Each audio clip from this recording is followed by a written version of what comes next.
Mr. Mayor, we'll have a few items for the agenda tonight. The first one being our review of the City Council agenda for next Monday, February 7th. Second item being department details from the department heads. And lastly, under Mayor's Matters, we've got two separate items there. One, the river event, and then secondarily, the ARPA funding discussion, which I think will probably be the meat of tonight's discussion. So with that, if it's okay, we'll go ahead and go right into the City Council agenda for next week. So moving to item 5 under Annexation, under Unfinished Business, this would be ordinance number 2022-01, changing the corporate limits of the city of North Augusta for annexing approximately 0.26 acres of land at 331 Belair Road. So as we discussed in the previous council meeting, just to refresh your memory since it's been a while, the vast majority of the homes in that block have already been annexed, or at least inside the corporate city limits of North Augusta, and this is adding one parcel of land that would make it a more flush, if you will, even location here on Belair Road. There weren't any major items of discussion of this last time, but this is the last item we have under unfinished business before we go into new business. So I'll pause for any questions there. Hearing none, I'll move on to new business, item number 6, and I would defer to the mayor for boards and commissions for appointments, recommendations by the mayor. Yeah, I'd like to take a few minutes, and I'll repeat this next Monday for citizens at the regular meeting, but for council, since we're going to be voting on this, let me tell you a little bit about these appointments. I think it's important for folks to kind of know who's coming on board. Under the Building Code Board of Adjustments and Appeals, I'm going to nominate Alan Coots. Alan lives here in North Augusta. He replaces Ken Newsom, who resigned from the Building Code of Appeals because he no longer lives in North Augusta. Alan has an engineering degree and has provided engineering services to chemical, high hazard, and nuclear process facilities for 40 years. But he also is a fire protection engineer, which actually, as Mr. Zizer explained to me, is a skill level that we would like to have on this board. So the way the board is composed, there are very specific types of experts, such as an architect. We need to have a general contractor. We need to have a mechanical contractor, fire protection engineer. So Alan, I think, fits that piece, and he's real excited about serving the community. First chance he's had, so I feel real good about Alan. I will be asking for a reappointment to the BZA to Bill Burkhalter. Bill, as you know, is retired from Aiken County School Board attorney. He was appointed last year, I believe, to finish out the term of a member who had resigned. Bill has done a great job on the BZA. He's a critical thinker, but he brings common sense to decision making, and I think we're very fortunate that he's willing to serve. Under the Planning Commission, there'll be two, but the one tonight will be, next week, the new appointment will be Rhett Harbison. Rhett is a landscaping architect with Johnson, LaShober, and Associates in Augusta. They're a full-service, multidiscipline engineering, architecture, and landscaping firm. Mayor Pettit had appointed Rhett to the advisory group that was formed in the beginning of the Development Code rewrite that y'all approved, if you remember. So not only is he familiar with our code, but landscape architect is a skill level that is important to have on the Planning Commission. He's very excited about being involved in our community, and I believe will bring a lot to the table being on the Planning Commission. So I'm really excited for Rhett. I'll be asking for a reappointment to the Municipal Election Commission, Ben Watson. Ben is a business owner here in North Augusta. He's a longtime resident. This is a position that you want someone to have experience in the role, and he did a really good job in the last election. So he will bring continuity to this commission. And the last two will be new appointments for the Parks, Recreation, Tourism Advisory Commission. The first will be Randy Mosley. Randy is actually retired a number of years ago as captain in our Public Safety Department, but he loves the Parks and Rec Department and really wants to have a positive impact in this role. So I'm excited about Randy wanting to be involved.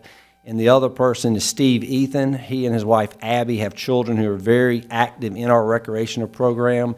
And to have someone, I think, on the commission that has active children is very important. Steve is very smart, very energetic, and he's also another one who's so pleased to be able to serve his community. So I'm real excited about these appointees, and look forward to voting favorably on them next week. So unless there's any other question, that's all I've got, Jim.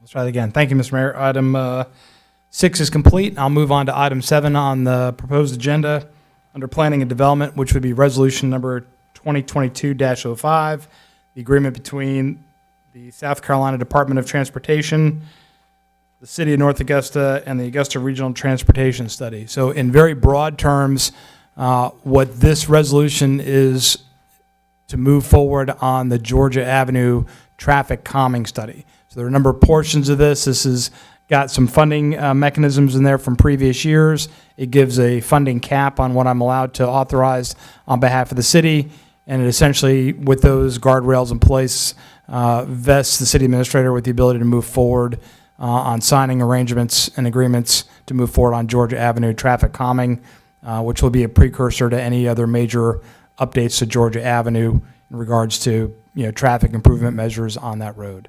And I'll pause for any questions there. I just had a little clarification, and I'm sure I'm just reading this wrong. Under the resolution, it says, there's a line that says the amount of $50,000 would require 10% match. But then it looks like in the contract, we're the subrecipient of $50,000, but on page 4, it looks like there's a $10,000 that we're putting $10,000 up. It's not to exceed $10,000. The way that we have it written, do you have this a little bit of buffer space, I believe. Okay. So the 10,000 would be if we ended up putting the 20%, but we're only required to put 10% in. That's my understanding. Thank you. That's all I have. Any other questions on item number 7? If I can, I'll give some background for items number 8 and 9 are actually linked. So I'll kind of cover this in a big picture way first before we dive into it. And hopefully I can answer most of the questions up front, but we'll go forward on that. So the city has been in dialogue with the developer on a piece of land that we've been referring to as the Mealing Tract. And that is in between East Martintown Road and East Buena Vista. And that is near the current public safety headquarters. It's a large tract of land, and it's actually, when you look at it on a planning map, there's actually 5 parcels that form one large wedge, if you will, between those 2 major streets. And so there are 2 separate items before the council on the agenda. The first is the request to rezone 4 of those parcels, which are the small parcels that border Martintown Road, to go from GC to planned development. And then there is a secondary item under item number 9, which is to approve a general development plan, and the developer is calling that the Bluegrass Place PD. We've been referring it to Mealing Tract, but they're referring it to as Bluegrass Place PD. And so those 2 actions together are linked for them to be able to move forward on a planned development on that piece of real estate. One, again, to change the zoning of the smaller parcels from general commercial to planned development. And then the second is the approval of that planned development, which is an ordinance which requires 2 readings. Actually, both of these are ordinances, so they'll be before the council twice. For the first time on February 7th, and then the second time at the first March meeting. Quick question for clarification, and I know that it's probably in here, and I've read through this thing numerous times and couldn't find it, but the existing larger parcels, are those already PD? And so we're making the others consistent with what's already there? Okay, thank you. The planning director says that's correct, Councilman.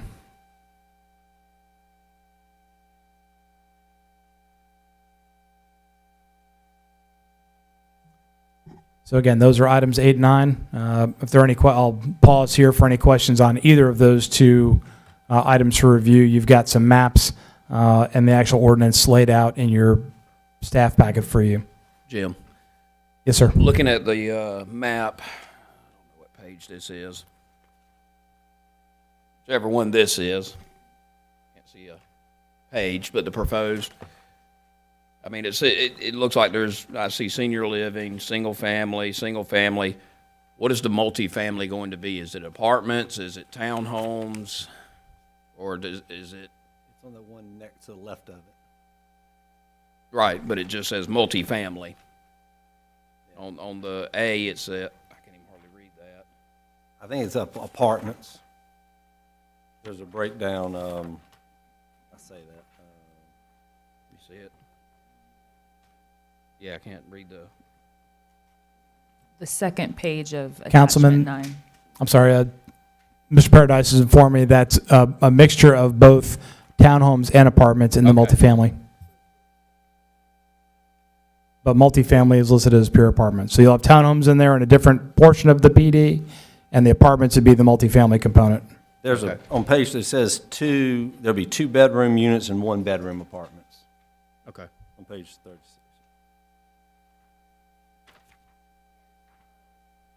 Yeah. I can't read that far, Jen. Yeah.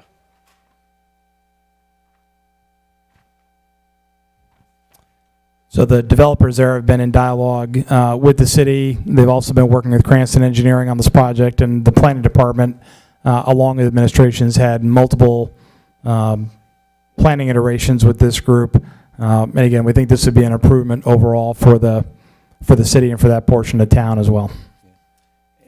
Tommy, my understanding is the planning commission was very pleased with this. They were very impressed with the work they had done, and there was no issue on their end, correct? I also saw they're planning to tie into the Greenway possibly with this development through there as well. Is that as a future, possibly? Okay. You have easy access based on the sidewalk density that we have in that area to tie into the extension. Sorry, I just thought I read somewhere in there that They provide to make a future connection. Yeah. They had built, yeah. Jim, will there be adequate parking? We believe so. Has anything been proposed for the commercial and professional part? Is that part of what they are doing with this? Or is it we're going to build the houses and then hopefully something will come, or do we even know yet? Well, the commercial component would be, on the Martintown Road portion. They have not floated individual businesses to us at this point in time. But that's the hope, that we would have that connection with commercial there at Martintown. And then on the professional, were you aware if they were going to build, which is something that's needed in North Augusta? There's not a lot of office space left. Is that something this developer is doing, or they're just proposing that at some point that could be done?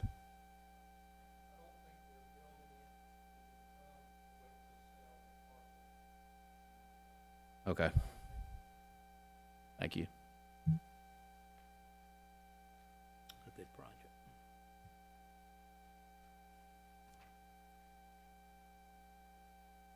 So, yeah, it's a great area for that, just as far as redeveloping that side of Martintown Road. I mean, this is a real, Well, that was shot in something the arm. there was a lot of talk about, that east side, and this is going to do a wonderful job of doing that. Yeah. I think we've been talking about that for 3 years now, was how to get something kick-started there. I think this will definitely do that. Well, now, the Mealing property also is across the street, correct? Where we talked, where Getson's Pond used to be? No, I said it was across the street, though. And what about those little inserts on, now, Jim, I say Buena Vista. Us old North Augustans. The little inserts on Buena Vista, looks like somewhere you could turn around, and what are those for? I've had several people ask. Are you talking about the curb cuts there, I guess, Councilwoman? yeah, there's on each side. I mean, I think it's for this project. oh, well, I mean, then that was when they redid Buena Vista, 3 years ago? Okay, all right. Yeah, those, when we have a curb cut like that, Councilwoman, that's in conjunction with SCDOT for approval. So this makes it a lot smoother for them to put a future development there because that coordination's already taken place. Not that other coordination doesn't need to occur, but just getting a curb cut approved onto a state road is, an act unto itself. Yeah. It does. I mean, years Oh, ago, okay. they had said that they weren't going to really act on doing this until Yeah. the DOT did their part of the road on Buena Vista. So it's coming. coming together. And I like the fact they're gonna have about 9% is gonna be green space. I mean, I wish it was more, but still, that's, compared to a lot of areas, they put nothing. But it won't affect the homes like they're on Mealing, Blockers, barber and hair salon. Ma'am, I don't believe it displaces any existing lots. Right there. It's, Will the park be a private park for the neighborhood, the proposed park, or is that something we're gonna turn over to our city, or have we even got that far yet?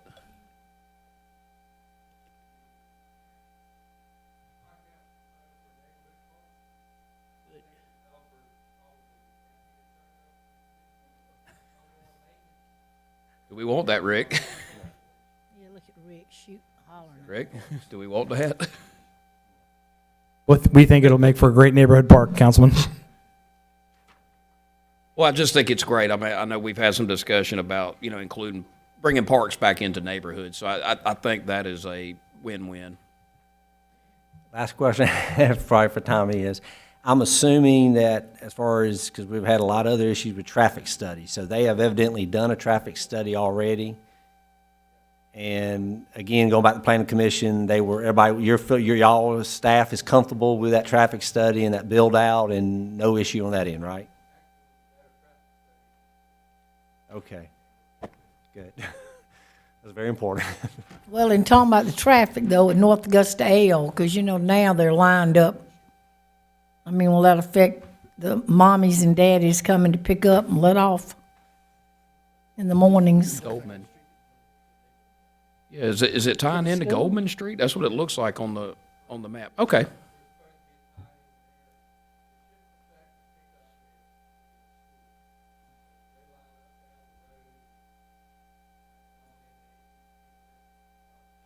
Yeah. So for the audience members at home, our planning director said that does not have any impact, or we don't believe there's a major impact on the elementary school from a traffic perspective.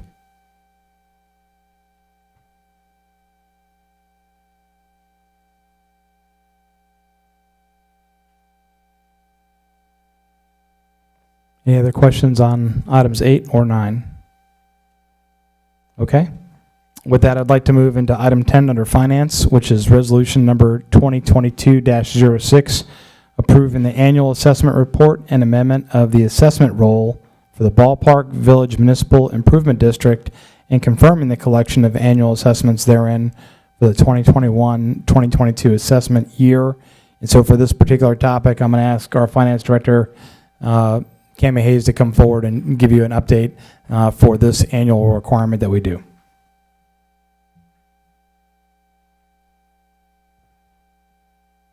Good evening. I'll do a brief summary of kind of how we get to this point and then go through the calculation steps for those of you that are not as familiar with it, and a refresher course for those of us who've been doing it for a little while now.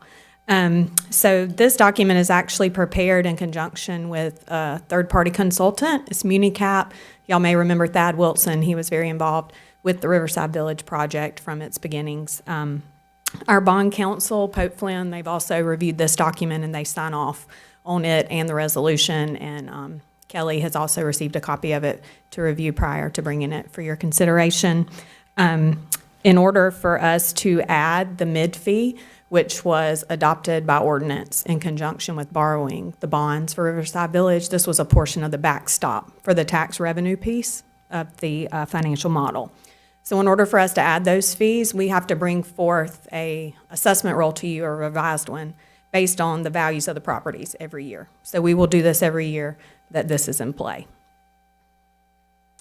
Sharon has up a slide for you. Was just going to walk through the calculation and try to break it down on the steps that we take to come up with the amount of annual payment or mid fee for each parcel. Step one is these steps we do every year. So we always start with step one, and we don't move to step two till we finish step one. So they have to go in that order because they determine if you even need to do anything else. So step one, what we're wanting to look at is what is our annual revenue requirement. So what is the amount of our debt payment, any administrative expenses we have, so that can be to our mid-consultant, that can include fees for bond counsel, that includes staff, time amounts allocated to that, so we cover all of that in preparing this document. It was not meant to be a burden on the city, but meant to be a backstop for revenue. So we're gonna calculate all those expenses that we need to cover, which is where we get the $2.5 million number. So that's gonna be our annual revenue requirement this year. The annual assessment it comes from the financial model. So whenever we did the mid document, there were values agreed to by the master developer and the city on the amount of value that they were gonna put on each one of those parcels. And so that's where this amount comes from. We're gonna look at it in total in step one, and if we have to keep going through the steps, we're gonna break it down per parcel. So we're looking at it in total. Our annual revenue requirement is 2.5, and that's greater than the annual assessment of 1.6. So we're gonna have to move to step two. In step two, what we're gonna look at is the amount of tax revenue that is being generated by the district in total, and we're gonna compare that to that assessment. So when we're looking at the annual assessment, again, it's that 1.6 million, and the amount of tax revenue is an estimate. So we look at the school district millage, the Aiken County millage, and then the city's millage. And we do an estimate based on values provided by Aiken County. We have 2 parcels currently under appeal, so we went with the lowest estimated value on those so that we don't assess fees and then turn around and have a loss on the city side. So we got the lowest estimated value that the county assessor thought those parcels would receive if they were to go to the board. So we're looking at the 1.6 million assessment, and the tax revenues estimated to be generated is 1.3. So there's not enough tax revenue to cover the full amount of the assessment. So we're gonna have to look at each parcel individually and see if any of them met their portion of the assessment, and if they did not, they'll be assessed the mid fee to cover their piece. And that takes us into step 3. So now what we're looking at is on a parcel by parcel basis, and that's gonna be Exhibit C in the document that you have. There's a lot of information. It covers all the history, but Schedule C is really the best summary that you can look at for how this fee is calculated. So when we look at each parcel, it takes that 1.6 million and it's broken down to each parcel. It was based on an acreage evaluation that was established at the adoption of this. So when we go and look at each piece, if the annual parcel assessment is greater than the parcel credit, we're gonna have to add that to the parcel's tax bill, and it goes on there as a mid fee. So we will bill it with our property tax bills and collect it the same way we collect a property tax. And if those were to remain unpaid for any reason, they would go to the tax sale, just like any other unpaid parcel. So moving to the next slide. I did a few examples, actual examples based on numbers from Exhibit C. So we look at Track J, which is the apartment complex Ironwood. And so we're looking at their parcel tax revenue is estimated to be $686,000. The annual parcel assessment for that tract is $351,000.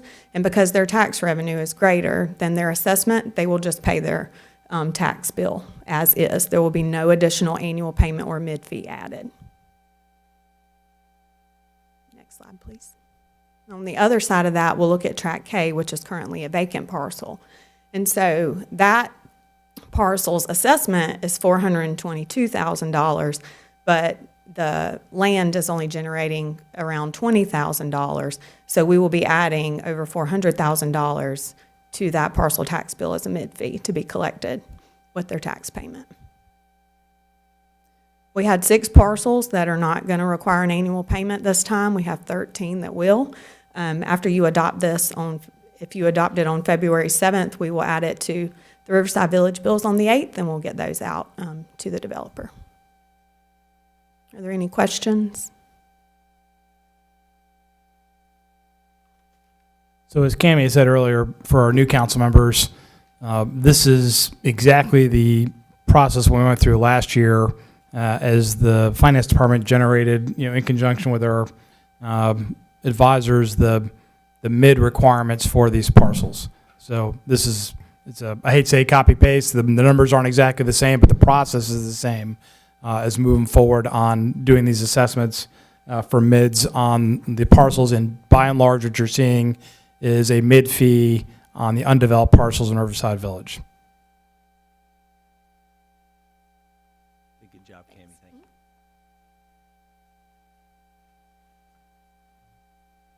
All right. Well, I'm going to go ahead and defer items 11 and 12 to Rachel for the, under community promotions, two resolutions, 2022-07 and 08, both involving murals on Georgia Avenue and the overall process of the mural review board. So Rachel, over to you. Thank you, Jim. If you all remember a couple years ago when we modified our development code related to signage, it officially allowed murals to be installed in areas that are downtown zoning. We have our first application to install a mural for you all to review for item 11. Within the code, it specifically says that council has the authority to approve the mural to be installed until there is a time when a design review board is in place. So item 11, because this is our first application, we're having you all as council review the application. It also includes a rendering of what the mural will look like. This is here for you all to say yay or nay to, of course. The following item then is a resolution for you all to formally appoint a mural design review board. And we do have an attachment in your packet that lists the number of individuals. There are 5 individuals comprising a city staff person and then a representative from businesses and organizations that have an interest in the downtown area. It also outlines the application process, the review criteria that the design board will utilize, and then the process for approving. It also does outline certain things that are not allowable, for example, explicit language or images, that sort of thing.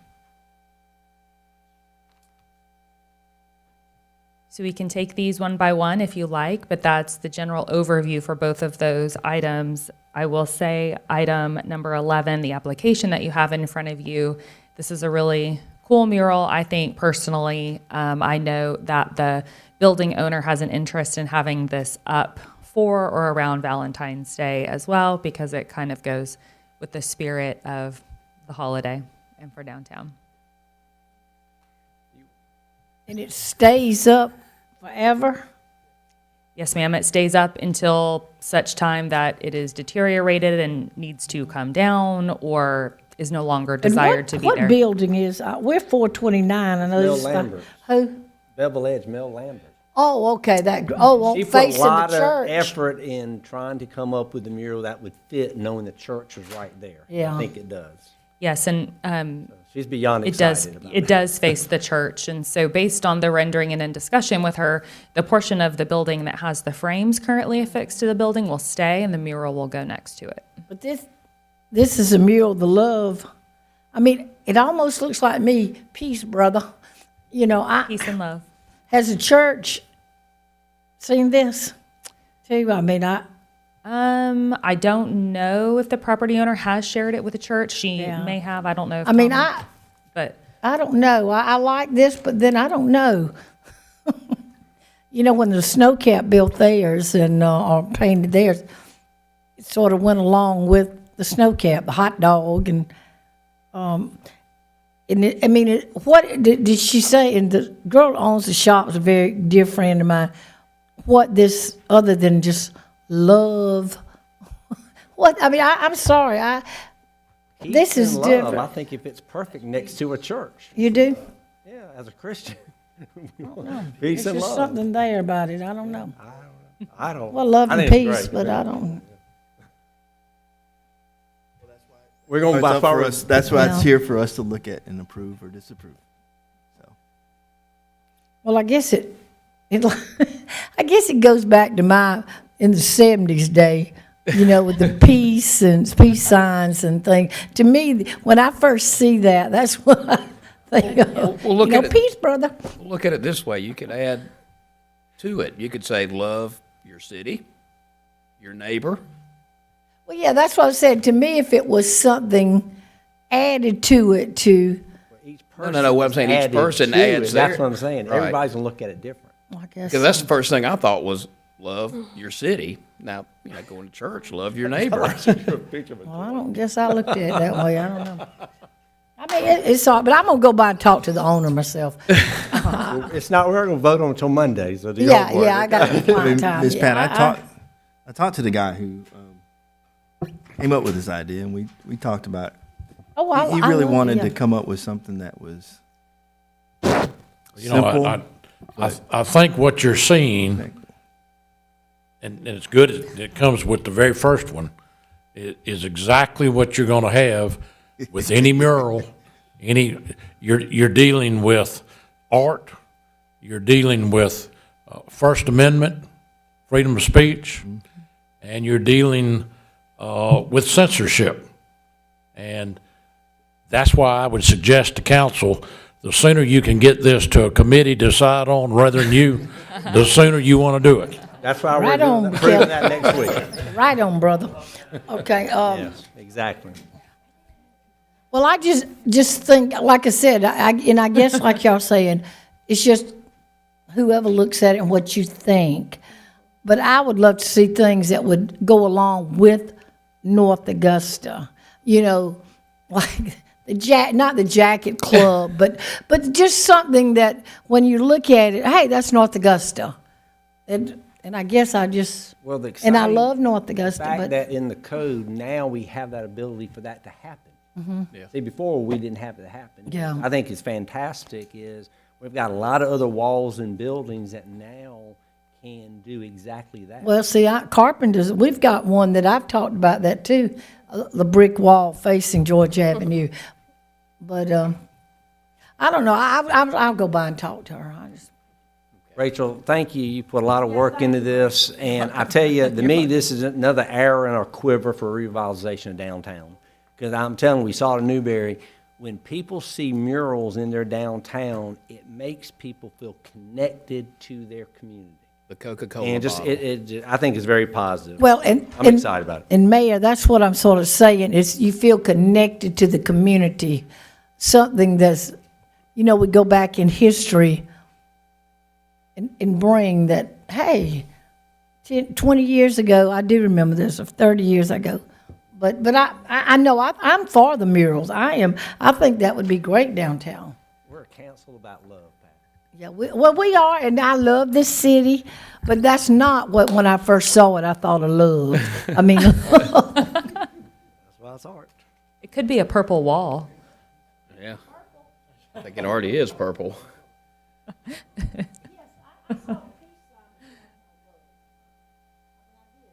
Well, I mean, long hair's coming back. Pat, you're having a flashback.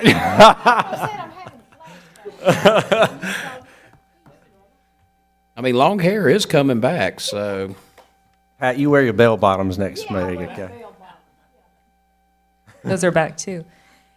Are there any questions regarding, there they are, regarding the design review board or any of the criteria? Okay. Rachel, have you spoken to these people? Yes, all of them are willing and able to participate. Thank you.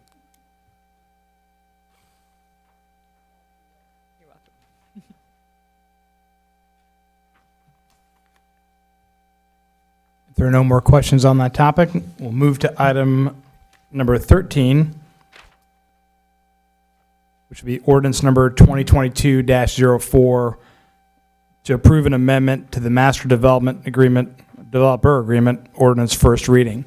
So we don't have a document for you to review as of this moment. Kelly Zier and our outside counsel are reviewing a number of documents. We should have that done by midweek.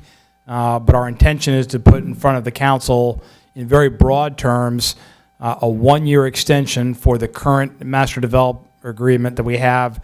That is a 5-year agreement that went into effect in 2017 and expires, I believe, March 15th of 2022.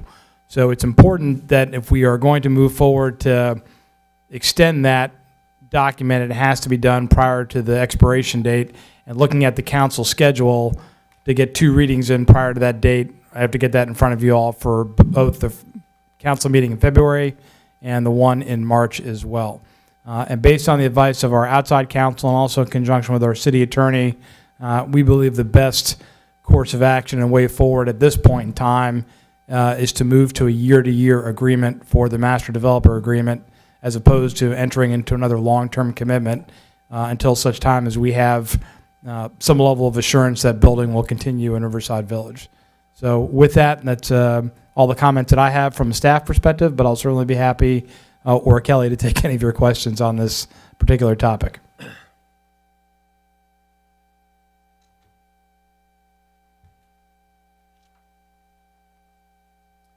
Hearing none, that would conclude our first item on our study session, and we'll move into the second item, which is department details, which will be led off by Cammie Hayes.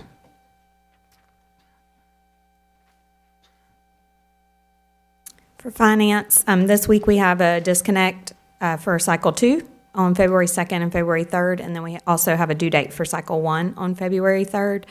As far as tax bills go, our annual tax notices went out last week. The mayor mentioned he received his today, so our citizens should receive those both from our citizens that reside in Aiken County and Edgefield. Business licenses, our annual renewal notices have been started to be mailed, so our businesses should receive those. Just as a reminder, we're on a different time schedule now. The Municipal Association recommended this year we go ahead and get them out around February 1st.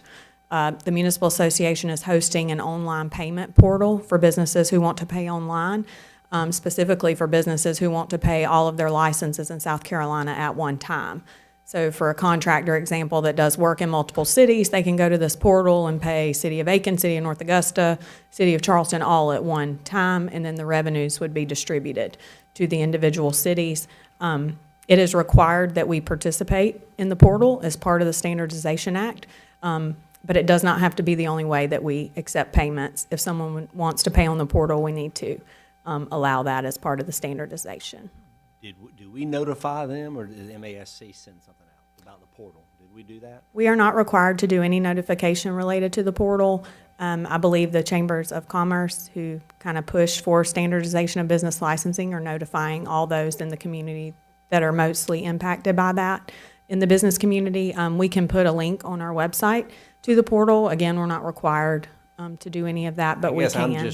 We might want to do that because we may end up getting questions from, I just said, business owner asked me, how did I know about it? I just want to know. I think it'd be helpful if we have a link and we can say, hey, you can go to the link. Sure, we can add the link to our website. The portal, Ain't hurt. yeah, the portal goes live tomorrow, and we have completed, as of today, the final steps in standardization. So, we had a checklist of steps, and the portal's the last one. So we had to get all of our new rate data that we adopted with this budget and everything uploaded. So we are ready to participate. The businesses have until May 1st to renew without penalty. So there's a lot of lag time to when they're due. They're due at the same time their tax bills are. So now your tax and business license revenues all due at the same time. But not just the portal, but in general, the law changed, that has been notified. So if I'm a business owner, some entity, some other group is letting us know that? Yeah, so, the city also sent out letters. We did send them out, okay, good. Yeah, so that was Last year. not this year, but last year when we took a few steps forward. We tried to get ahead of the game and change our dates and everything. And so we did send out letters to the businesses. I thought we did, okay. That's right. Yeah, Not the portal, but yeah, okay. just not the portal. That's the newest piece that we're adding right now. And that's all I have, unless you have any questions. Thank you, Cammie. Thanks, Cammie. Next will be followed by James Sutton in Public Services. Good evening.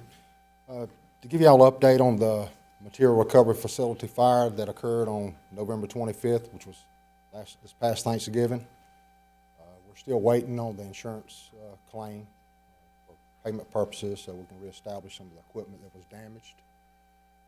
Currently, we've made some progress as far as restoration goes on the electrical. Dominion Energy just recently relocated the main power supply line for us. They had to put up some poles and some new cabling that went around the backside of the building. So that was a plus.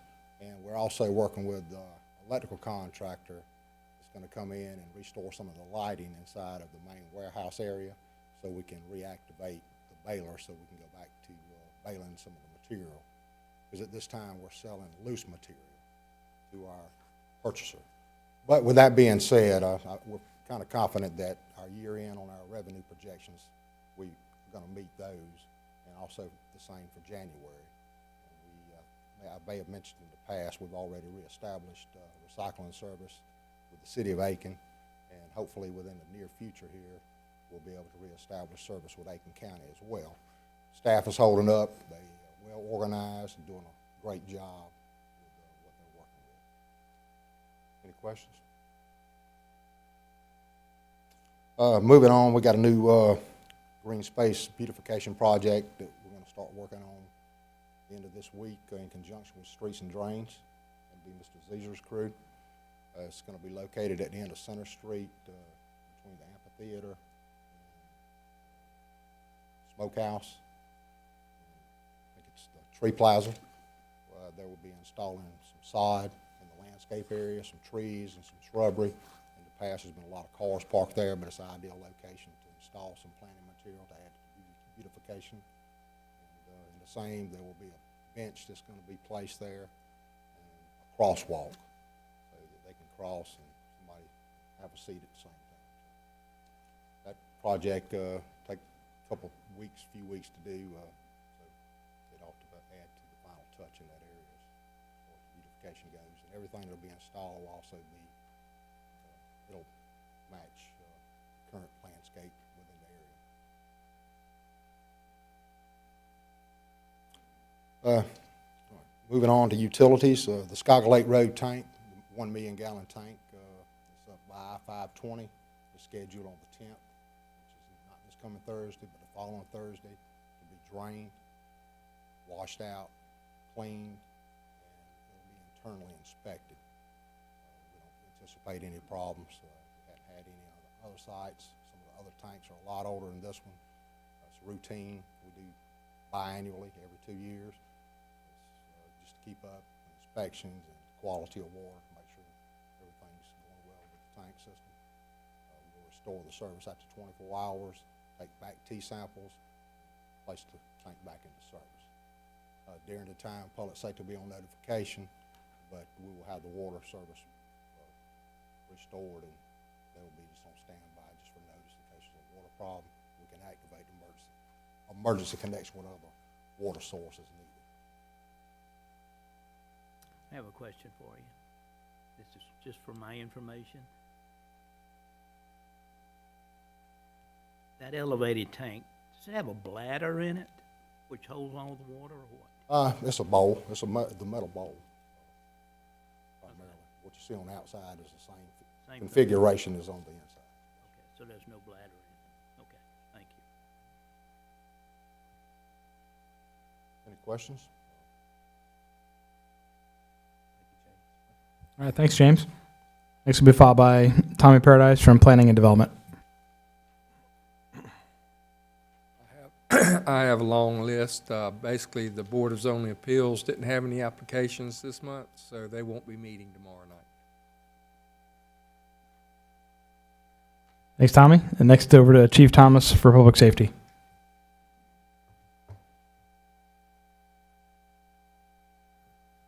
Public safety, basically 2 items. Unfortunately, Fire Station 1, the construction, as you see, has been delayed primarily because of supply chain issues. So hopefully, one of the things we're still waiting on is insulation and some of those other materials. So hopefully, once we get that and get the roof on it, then you'll see significant progress.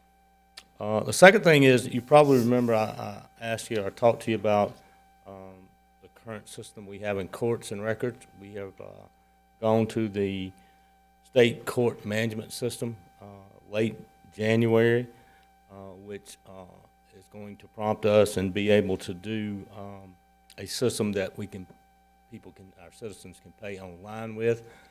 There's a few glitches that we have to work through. Basically, it takes about 48 hours to 72 hours to get the ticket posted. So it's on the back of the tickets. If you happen to receive one, I don't think anybody wants one, but if you get one, then there's a address, a link that will take you right to that address. So those are two things that we've been working on. Any questions? Yes, sir. The abatement on the property where headquarters is going. The abatement process. Councilman, I'll cover that. So the abatement process is ongoing. The group that was doing or is doing the work hit some workforce availability delays. They had to halt work on the site for 5 days total. They restarted the project late last week.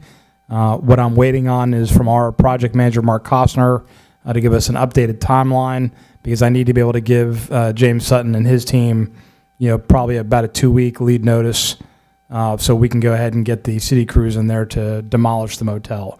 I think it's safe to say that in the month of February, we'll be starting that work as far as demolition. But at this point in time, that is not a critical path item, meaning that is not slowing any future work on that site, nor the bidding of that project. The limitation right now, timeline-wise, has to do with the design work that our architects are working on currently.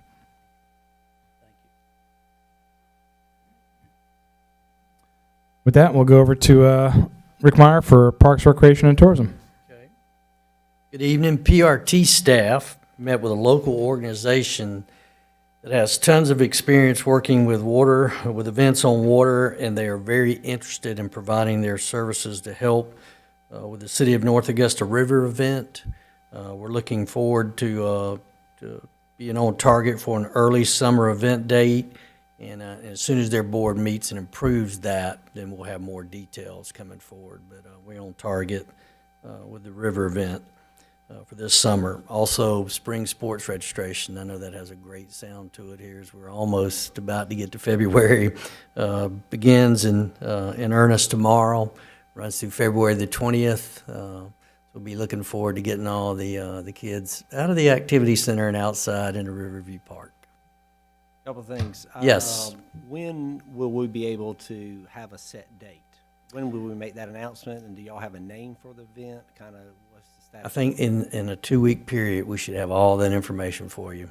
And maybe earlier, maybe next Monday. Tease me, I thought y'all doing that tonight. Yeah, I was hoping to, but I can't reveal that group until they get approval from their board.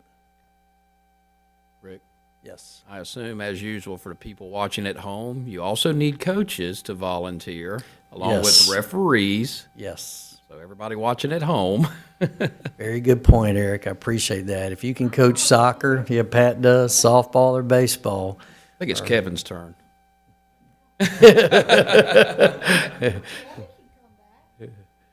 Yeah, bring him out of retirement. Come on, Kelly.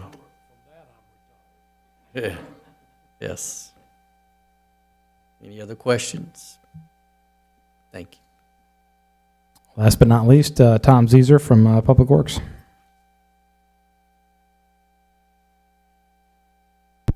Just one item of update. In the current 22 budget, funding was approved for a LED conversion of streetlights, city-owned streetlights. These are primarily the lights on Georgia Avenue, downtown, West Avenue, including all the streets in between, and as well as Center Street, down to Railroad Avenue, and Riverside Boulevard. So we have procured a significant quantity of those conversion kits, and they will begin on Georgia Avenue hopefully this week. Much of that work will be done by contract services. It's not a rapid process. Each light takes several hours to remove the fixture, clean it, do the conversion, and reinstall it. So it's not a quick process, but you should see that underway here in the next few days. Great, thank you, Tom. And Councilman Brooks, I know you had an interest from the Dominion side of the house. We reached out to Scott Neely today, and they anticipate starting the Dominion Energy portion of this project in March.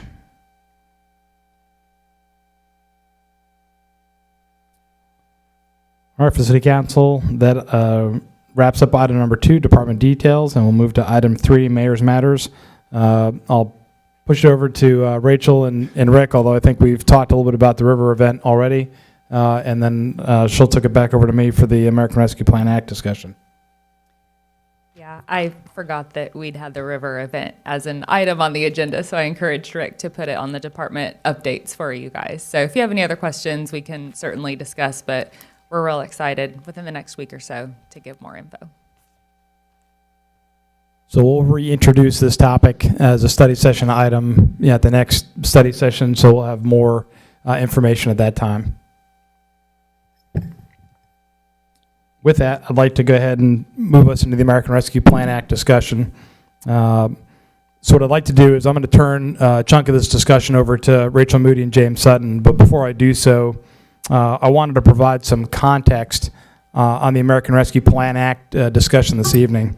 So Rachel and I have been in dialogue with cities and counties on both sides of the river, as well as the Municipal Association of South Carolina, the Government Finance Officers Association, South Carolina City and County Management Association, and the International City and County Management Association throughout the implementation phase of this law. I believe it was a prudent call to wait until the U.S. Department of Treasury issued their final rule, which was ultimately issued on January 6th of this year. Ultimately, the decisions on how the money is obligated is the responsibility of the council.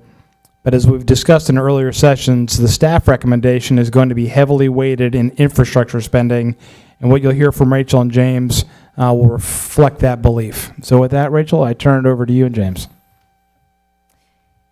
Thank you. Mayor and Council, I know sometimes we're kind of hard to see over here, but both James and I are over here to answer any questions that you have.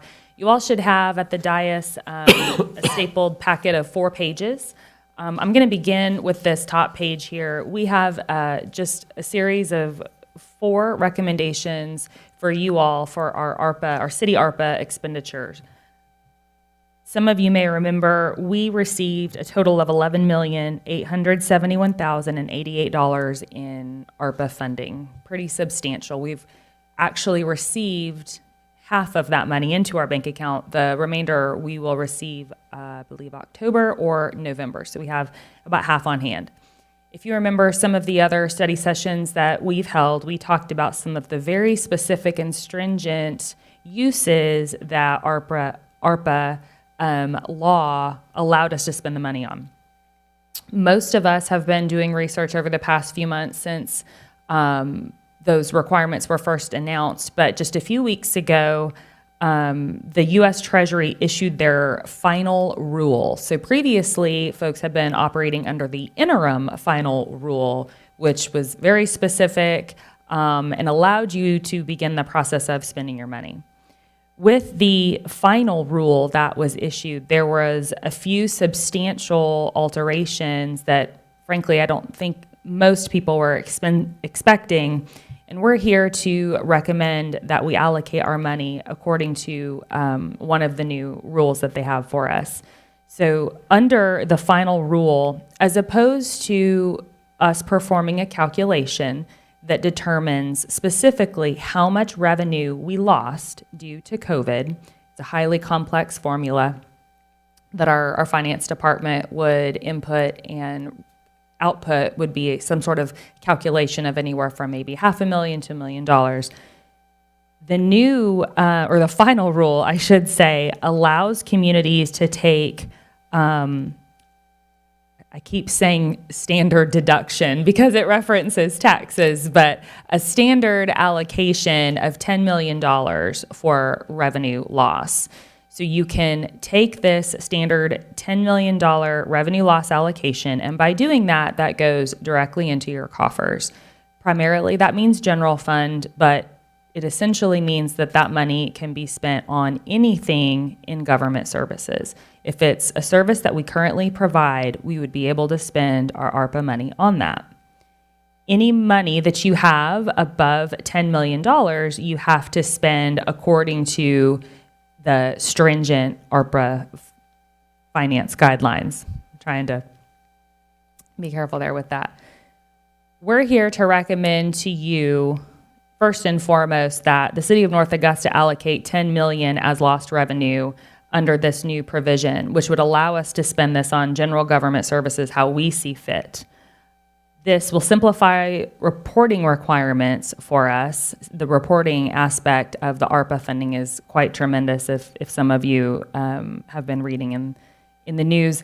It also allows us a lot more flexibility on how we spend our ARPA money, which part of the reason James is here is because we've all known that we have a lot of infrastructure investment to make, and we still will, don't get me wrong, but it allows us to spend our money with a little bit more flexibility than what we previously would have thought.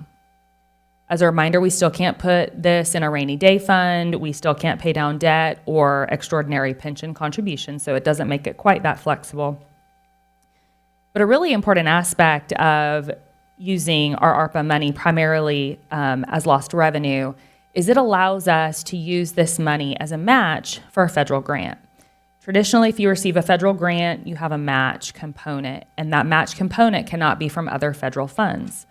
Thus, you have to scrape together and find the funds for your match. So by doing this, this allows us to potentially use this money as a match to any other federal grants or ARPA grants issued by the state or the federal government, thus expanding how much farther our dollar goes, which is quite tremendous. We still have to have all of our funds allocated by the end of 2024, and what we'll recommend to you here is 10 million go towards lost revenue. The other will go towards specific wastewater infrastructure. So thus we just have two primary allocations that we would request that you make. Any expenditures all the money does have to be spent by the end of 2026, and any expenditure that we have for any project, we would first come to council to get approval for. So we're not just recommending that we allocate 10 million, it goes into our general fund and we spend as we see fit. We certainly wouldn't operate that way. We do have one project, a small project, which is a part of a larger component project that we would like for you all to begin considering.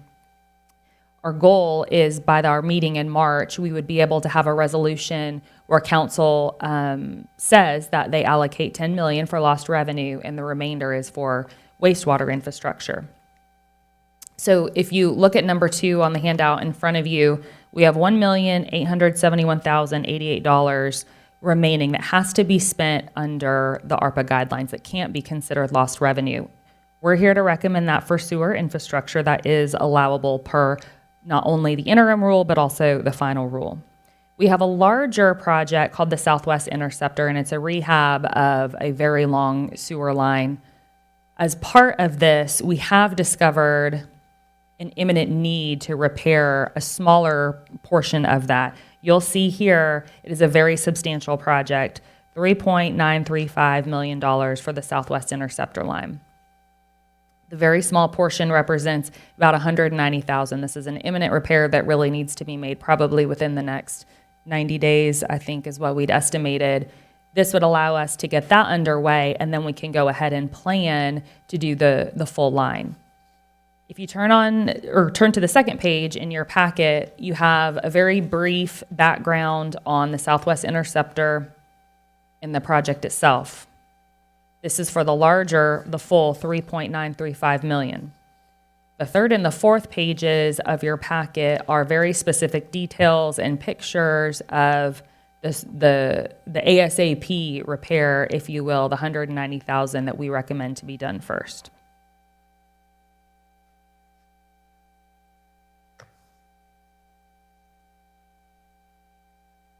So I know this is your first opportunity to hear us with this major change of recommending a $10 million revenue loss allocation, but this is also your first opportunity to hear us talk about a specific project.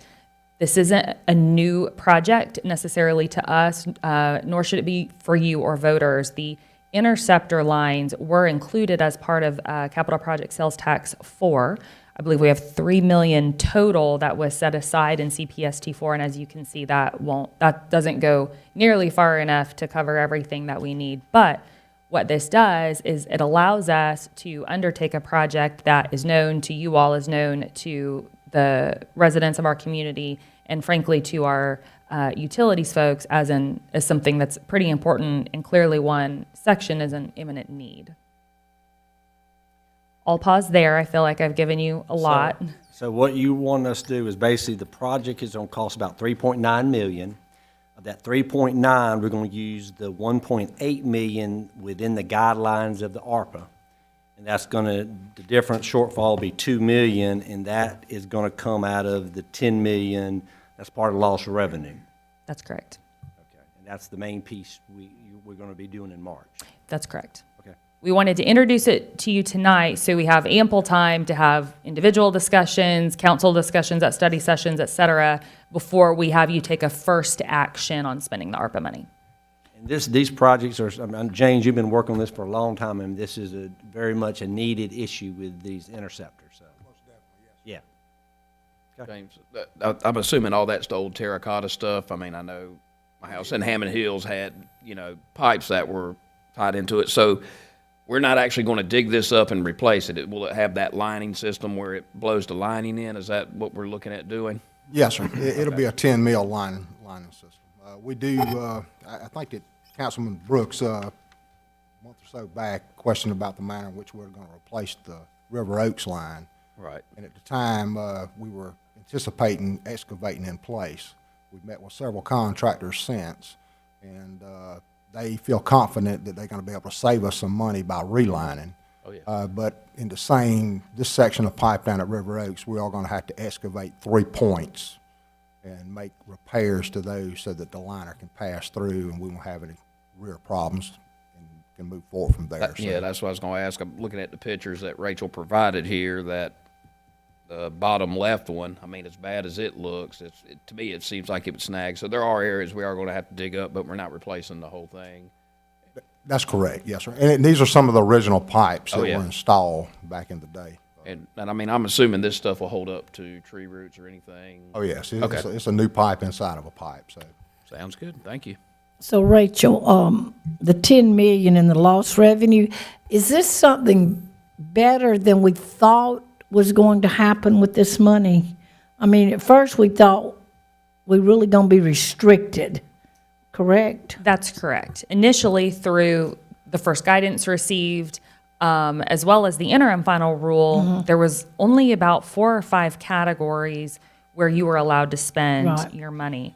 In a community such as ours that has a very large park system, for example, we've got lots of very important needs that wouldn't necessarily qualify for the initial ARPA allocations. So what this does is it gives us a lot more flexibility on how to spend our money. And I hate to be ignorant, but could you give me an example, like you were talking about the matching grant? What would be something we would have a grant for that we could match? I'm glad you asked. I actually have a couple examples because I failed to advise you on something else. So as you know, in addition to the local governments receiving the ARPA money, the state received the ARPA money. It is anticipated that our state legislature will put about $900 million, give or take, into the Rural Infrastructure Authority. And that's the entity that makes grants to local governments for water, wastewater, and stormwater. We would be eligible to apply for that funding as well. They design it specifically to be competitive grants. That is, for us, I believe, a 20 or a 25% match.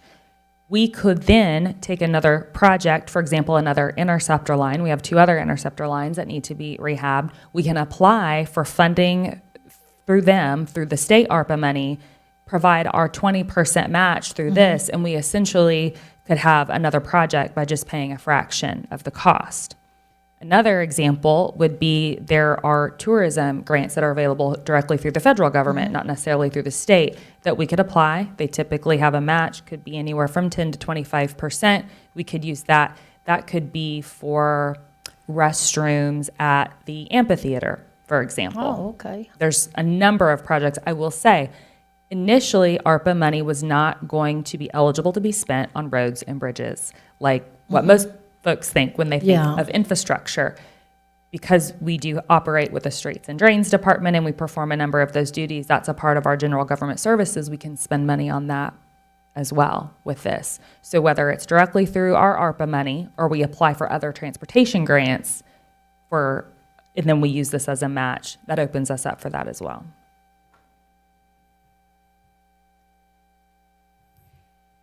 So the final bullet point or the final post on your first page here is there's a couple other areas where we know it's going to be very important to consider ARPA funding. Again, James is up here. So one of the other aspects of his department is water distribution, providing water to all of our residents.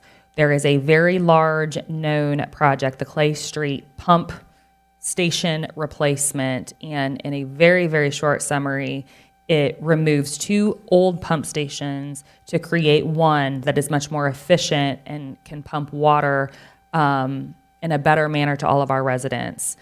As you can see, the price tag is also very hefty. It's $3.2 million. This is one of the first projects that actually came to mind. It is actually probably the priority project overall. We just know with this other interceptor, we've got an imminent failure that needs to be addressed. So you're going to see at least this project as the second priority project. It's from James' department. We may have other water or wastewater projects to be recommended, but we're going to ask that one of the next allocations you make is to fund that project. In addition, the other item that's listed on there, it's listed as Stadium Improvement Fund. If you all remember, we're required starting this year in 2022 to put $200,000 in the Stadium Improvement Fund for SRP Park. We're required to do that annually. What we're recommending is to pre-fund 2 years to represent the years 22 and also 2023. We believe that there are a number of stadium improvements that will need to be made, not because of a defect of our facility, but because of requirements of Major League Baseball that were put in place last year. We anticipate having to cover those expenses, and we don't currently have sufficient fund balance to do so from our Riverfront Central Core Fund or any other fund. So this would be one of the best uses for that money. That way we can improve our stadium. Rachel, I assume we'll be able to use that as lost revenue since we missed baseball for almost 2 years, year and a half. It is, and I'm glad you mentioned that because we talk about using this, what I keep calling, I need to find another way to call it, it's not a standard deduction, but the standard allocation of the $10 million. Most of what you're going to find that we're probably going to recommend spending probably would fit the ARPA interim final rule regulations anyway. Tourism was one of those, and we certainly saw lost revenue from baseball in particular related to tourism. So yes, it absolutely. So really it meets both criteria.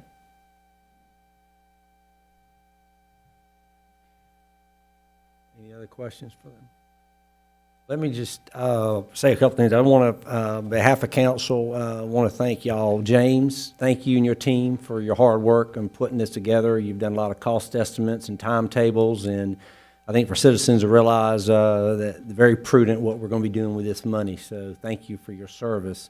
If y'all don't know, Rachel has done yeoman work trying to understand the ins and outs of ARPA. I would put her, if there was a contest, I'd put her up in front of anybody. She knows the front and back of the manuals, and she's put a lot of hours into it. And Rachel, thank you for your efforts. And finally, Jim Clifford, Jim led all the staff through this whole process. And if y'all remember in one of our first study sessions on ARPA, he made the comment about how important it was that we don't rush into this. And in doing so, he had staff working as if what these different options would be. And by waiting until we got the final ruling, this is quite huge what it means to us. And I will tell you, there have been other communities that when they got the money, they went and spent it right away on projects, and they did not wait. So I commend Jim for your leadership and guidance in being prudent again with our time and making sure that we're now going to be able to have the flexibility for citizens to do a lot of projects to improve quality of life. And I think this is just another example of the administration and the city being prudent in their decisions. So I say well done to all three of y'all. Thank you for your efforts. Thank you, Mr. Hare. Yep.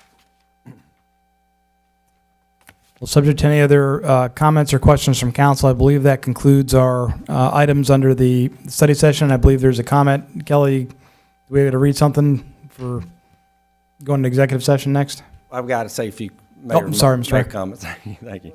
Just a couple things I wanted to just make a couple comments. You know, I see a lot of questions on social media from all these community sites. They seem to always be asking questions about information that's already out there. And what I just want to tell citizens is, my challenge to you is on a regular time frame, if you would go to my mayor's site, if you go to our city Facebook site, if you go to our public safety site, we also have a Parks and Recreation tourism site. You don't have to be on Facebook. But there is so much information about what we are doing in this community on that site. And I just would challenge citizens out there on live stream, please just look at those websites on a periodic basis. And I think a lot of your questions that you're going to want to know are out there. I just wanted to let everybody know we had a council retreat in Newberry last week. This was something that I know I spoke about during the campaign that I thought was important. I know council also felt it was needed. We've had a lot of growth. We have a lot of growth coming to North Augusta in the next 10 years. And I think it's important that we as a council begin to discuss what that growth looks like, how do we control it, and to make sure that not only is council on the same page, but we have given guidance to administration and staff on what our priorities are. We also had a great walk around with the mayor of Newberry in the downtown of Newberry. I think we got a lot of ideas about what they're done in their revitalization. So it's just the first step of many that we will be taking on in the future about planning and having discussion, but I thought it was a good first step. So again, all the folks who participated at council, thank you for your time there. Our next public power hour will be next Monday, February the 7th at 5:30. Please let Sharon Lamar, our city clerk, know if you're interested and you have a topic. All you got to do is let her know to make sure you get on the list. And the last thing I want to read is I got this letter sent to me by Terry Miller, and I just want to read this. I think it speaks highly of a number of folks in the city. And this is, please share some positive feedback with City of North Augusta officials. My name is Terry Miller, and I would like to give a shout out to Pat Carpenter, Jim Clifford, and Rory Kibler. I contacted Pat about a safety concern I had with a dead pine tree situated between my property and the edge of the greenway. She said she'd call the city administrator's office and that someone would get back with me. Rory Kibler called later that afternoon and said he thought it was on city property but would send someone out to check. Within 48 hours, Curve and Tree Service had removed the tree and cleared up the area, making the greenway a safe place for all to enjoy. I really appreciate the expeditious manner in which this concern was dealt with by all those involved. Kudos, North Augusta. I'm proud to call North Augusta my hometown. Sincerely, Terry Miller. So, Ms. Miller, on behalf of council and staff, we thank you for those kind words and thank the folks who were mentioned for doing that. So. All right, let's see if I can do this without messing it up this time.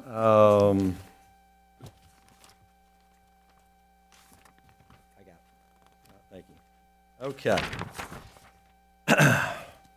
Before I read this, anything good else from anybody? Okay. So, item 4, legal executive session request of the city attorney. In compliance with section 30-4-70A2, the city attorney requests an executive session for the purpose of discussion of negotiations incident to proposed contractual arrangement and proposed sale or purchase of property, the receipt of legal advice where the legal advice relates to a pending, threatened, or potential claim or other matters covered by the attorney-client privilege, settlement of legal claims or the position of the public agency and other adversary situations involving the assertion against the agency of a claim. Discussion specifically related to a possible development agreement for tax parcel numbers 007-16-03-001, 00720-01001, 004, 00712-12-009, 007-16-10-036, 007-12-12-006, 007-15-0305, and finally 007-12-12-007 and 007-12-12-005. We will not be returning to council after this executive session, so we will be closed at this point. We'll be done after the executive session. So with that, do I have a motion to go into executive session? So moved. Okay, Mr. Presnell, do I have a second? Ms. Carpenter, all right, all in favor? That is unanimous. Thank you. Y'all have a good evening. Stand adjourned.